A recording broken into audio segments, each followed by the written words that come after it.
ऐ दुनिया वालों, आप जो परमात्मा की दी हुई वस्तु है उसको आप अपना समझ लेते हो। हमारे भारतवर्ष में तो मनुष्य है, यहाँ पर पशु पक्षियां भी हमको कुछ सिखा करके जाती हैं। एक बहुत बड़ा जमींदार था और उस जमींदार की जिधर देखो उधर ही उसके ही खेत पड़ते थे, जिधर देखो उधर उसके ही खेत होते थे। एक तोता रोज आता और रोज आकर के 3 बाल लेकर के जाता था। सारे सैनिक परेशान आकर के बार बार कहते थे इस जमींदार से कि महाराज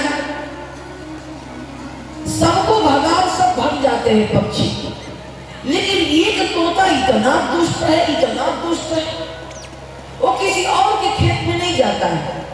हम इधर भगाएंगे तो उधर से ले लेता है, उधर भगाएंगे तो उधर से ले लेता है, लेकिन वो 3 बाल ही लेके जाता है। उस जमींदार ने कहा एक काम करो, जाल बिछा दो और जाल बिछाकर उस तोते को पकड़ो। सारे सिपाही उस की बात मान गए और जाकर के जाल बिछा दिए। जब जाल बिछा दिया गया तो तोता ने देखा कि ये जमींदार अभी तक तो उनको भगा रहा था, लेकिन आज जाल भी बिछवा दिया। तो तोता जाकर के जानबूझकर उस जाल में फंस गए और पकड़ के जब उसको जमींदार के सामने लाया गया तो जमींदार ने पूछा कि क्यों रे, अगल बगल इतने लोगों के खेत हैं, जब तुमको हमारे सिपाही भगाते हैं तो तुम मानते क्यों नहीं हो? तुम किसी और के खेत से नहीं ले सकते? अच्छा चलो मेरे ही खेत से लेते हो तो 1 बाल नहीं ले सकते? तोता मुस्कुरा रहा था, बोले महाराज जो पूछना है पूछ लीजिए, बस यही मेरा अपराध है ना कि मैं किसी और में से नहीं लेता हूँ, आपके खेत से लेता हूँ, 1 बाल नहीं लेता हूँ, 3 बाल लेता हूँ। बोले कि हाँ। बोला तो सुनिए, किसी और के खेत से मैं इसलिए नहीं लेता कि इस गांव में सबसे बड़ी जमींदारी आपकी है, बाकी छोटे छोटे किसान हैं, मैं उन छोटे किसानों को नुकसान नहीं पहुंचाना चाहता, इसलिए मैं आपके खेत से लेता हूँ। अच्छा तो 3 बाल क्यों लेते हो? बोला 3 बाल की मुझे जरूरत है, 1 बाल में उपकार करता हूँ और 1 बाल में उधार देता हूँ और 1 बाल में ऋण चुकाता हूँ। एक उपकार करते हो, एक उधार देते हो और एक ऋण चुकाते हो, मैं समझा नहीं। उस तोते ने कहा कि महा, मेरे पड़ोस में जो मेरा मित्र जो तोता है ना, किसी बहेड़िए ने मार दिया है, उसके पांव में चोट आ गया है, उड़ नहीं सकता है, वो घायल पड़ा है अपने, इसलिए मैं 1 बाल पड़ोसी होने के नाते मैं ले जाकर के उसको देता हूं, परोपकार करता हूं। और मेरे छोटे छोटे बच्चे हैं, 1 बाल में उनको ले जाकर के देता हूं, उधार देता हूं। और मेरे माता पिता बूढ़े हो गए हैं, जिन्होंने मुझे पाला और मुझे पाल करके बड़ा किए, आज वो बूढ़े हो गए हैं तो मैं उनको देता हूं, मैं अपना ऋण चुकाता हूं।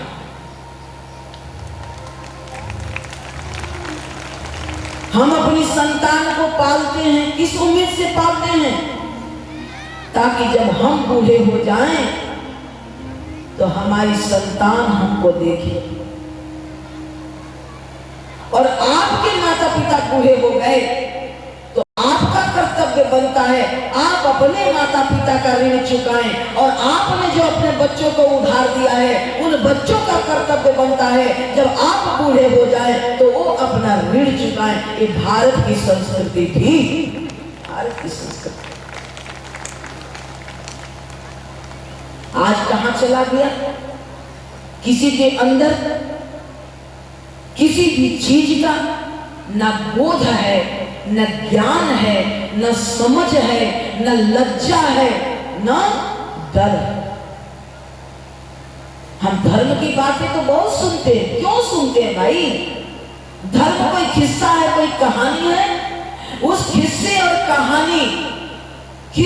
कहानियों के माध्यम से सरलता से वो बात हमको समझ में आ जाए, इसलिए ये सत्संग है। जिस तरह से हमारा बच्चा पहली बार पाठशाला में जाता है तो हम उसको बताते हैं क से कौवा, ख से खरगोश, ग से घड़ी, घ से घड़ी, ग से गधा। ये क्या है? हम उसको अक्षर ज्ञान कराते हैं। लेकिन वही लड़का जब अक्षर ज्ञान हो जाता है तो धीरे धीरे धीरे धीरे कितनी बड़ी बड़ी डिग्रियों को प्राप्त कर लेता है। ये सत्संग क्या है? ये ऋषियों ने बनाया। इसे सौनक परंपरा कहते हैं। सौनक परंपरा। ये जो हमारे मिश्रा जी यहाँ पर संगीत देते हैं बीच बीच में, ये नारद परंपरा है। नारद जी जीवन भर वीणा पर भगवान के नाम का भजन किए। हमारे महाप्रभु चैतन्य जी, हमारे मीरा, हमारे जितने रैदास हुए, कबीर हुए, नानक हुए, ये सब लोगों ने, रामकृष्ण परमहंस, ये सब लोग, हमारे रामकृष्ण परमहंस जी तो कहते थे कि भगवान की साधना का तरीका अलग अलग है, लेकिन भाव अलग अलग नहीं है। सबका भाव एक ही होना चाहिए। कोई गा करके परमात्मा को रिझाता है, तो कोई मंत्र करके परमात्मा को रिझाता है, तो कोई सेवा करके परमात्मा को रिझाता है। लेकिन एक ही हमारा उद्देश्य रहता है। हम परमात्मा से बिछड़े हुए हैं तो कम से कम सुबह शाम इसी बहाने परमात्मा के समीप तो बैठे। वो हमारे माता पिता है, वो हमारे माता पिता है। आज संतान को अपने माता पिता के पास बैठने के लिए फुर्सत नहीं है।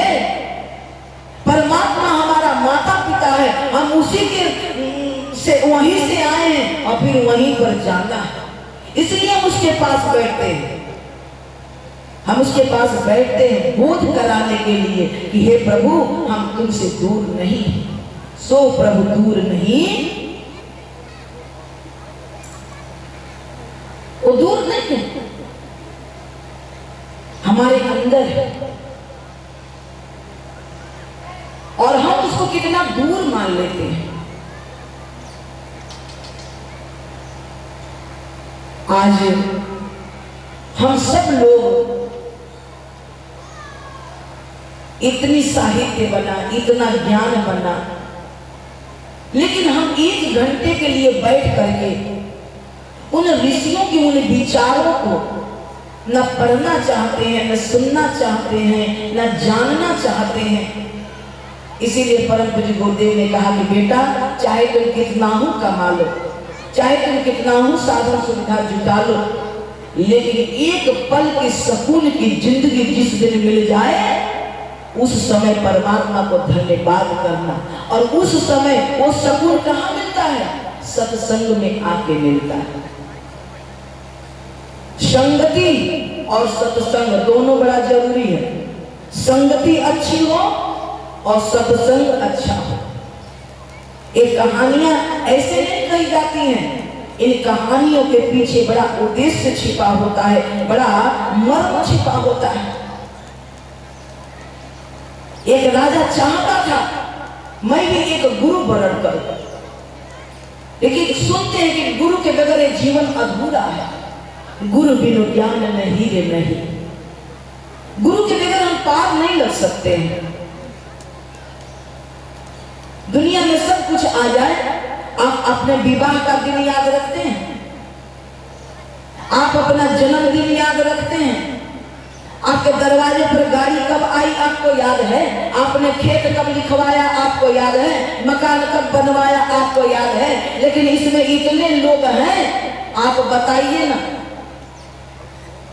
आपका बचपन कब गया और जवानी किस दिन आई, बता सकते हैं उस दिन को? आप इतने छोटे थे और उस छोटे से इतने बड़े कब किस दिन हो गए, फिर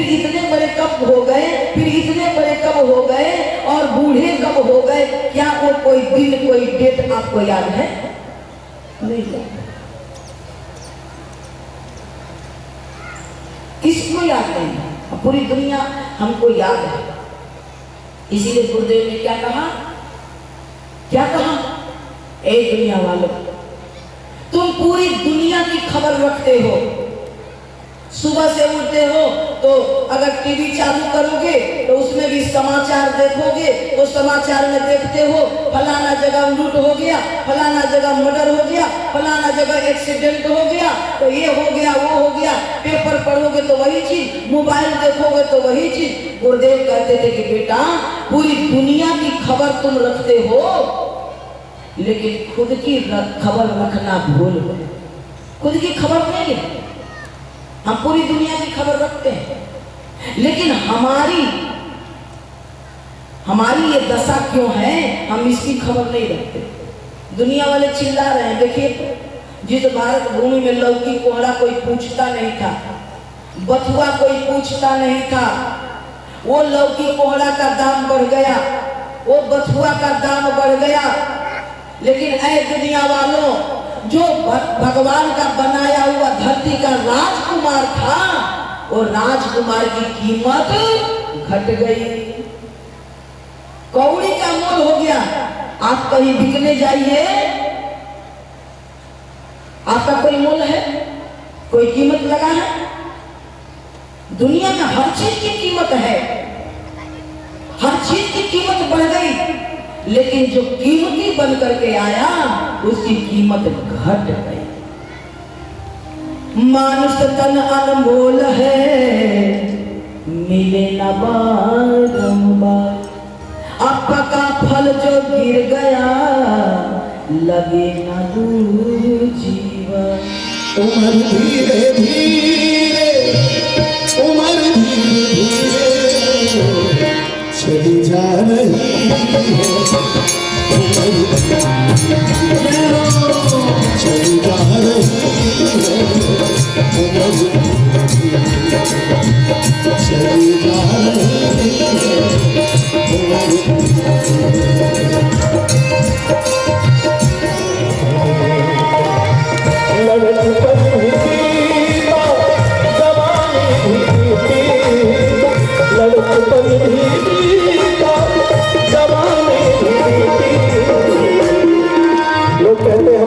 साल के हो गए, 80 साल के हो गए, हो नहीं गए, आपका गया पता नहीं कितना बचा है।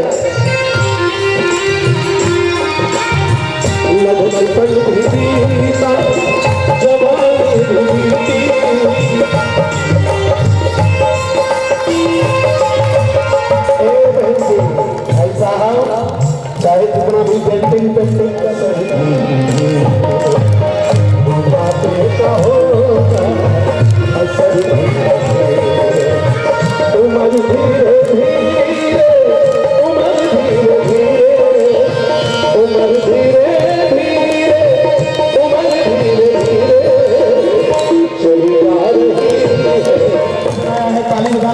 ताली बजाइए ना।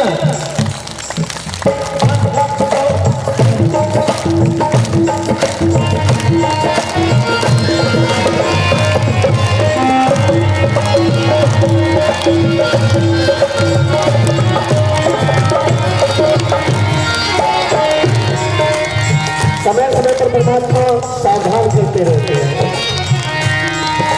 मोबाइल का जो है मिसाल मारते हैं भगवान भी, सचेत हो जाइए।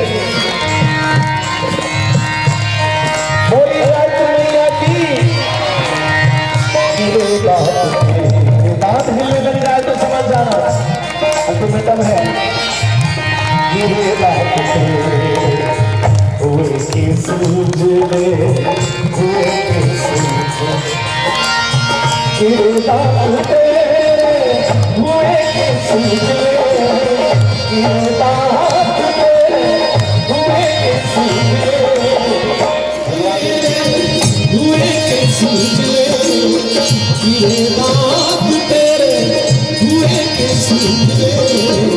अब बचना है तो बच के दिखाओ। झुकी जा रही है कमर धीरे धीरे झुकी जा रही है, कमर उमर धीरे धीरे, उमर धीरे धीरे, उमर धीरे धीरे, उमर धीरे धीरे चली जा रही है, उमर धीरे धीरे।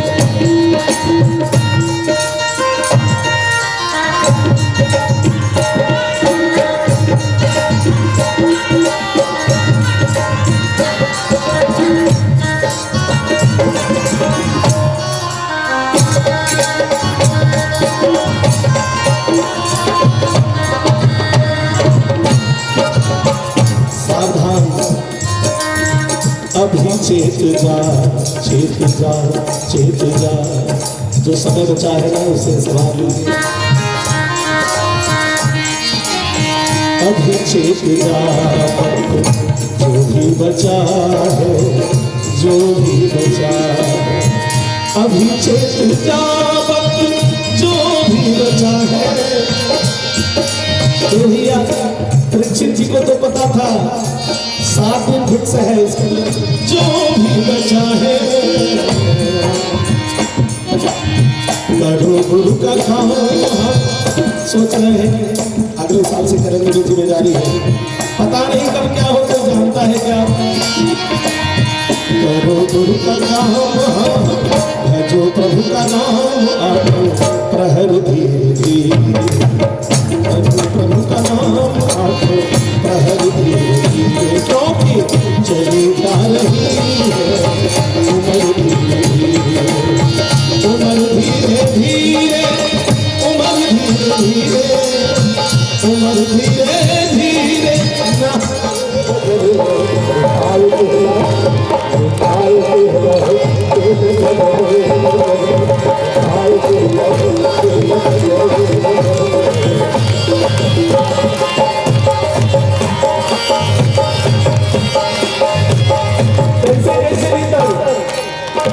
महीना माई गर्भ में बिठौला, महीना माई गर्भ में,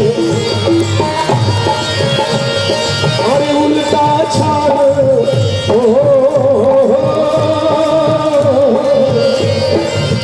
उल्टा छान शरमाई रहला हो, दिखाई देला, दिखाई देला, दिखाई देला।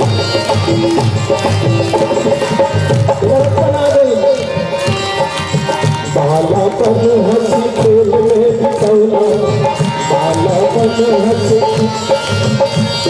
अरे बाबू जी के कान है तैयार रहला हो,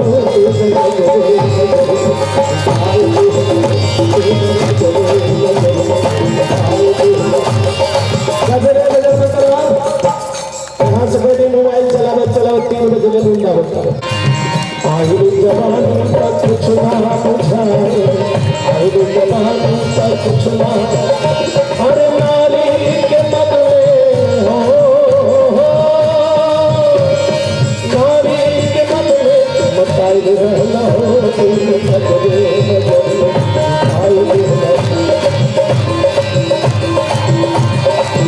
ऐसे ही आ जाए बुढ़ापा, कुछ न बुझाई, न कान से सुनाई। ए भैया प्रज्ञापुराण में चलो, क्या खाना खाए के बाद बुढ़ापा कुछ ना बुझाई, आई बुढ़ापा, अरे प्रभु जी के नाम, गुरु जी के नाम, बिताई दिहला बिताई दिहला बिताई दिहला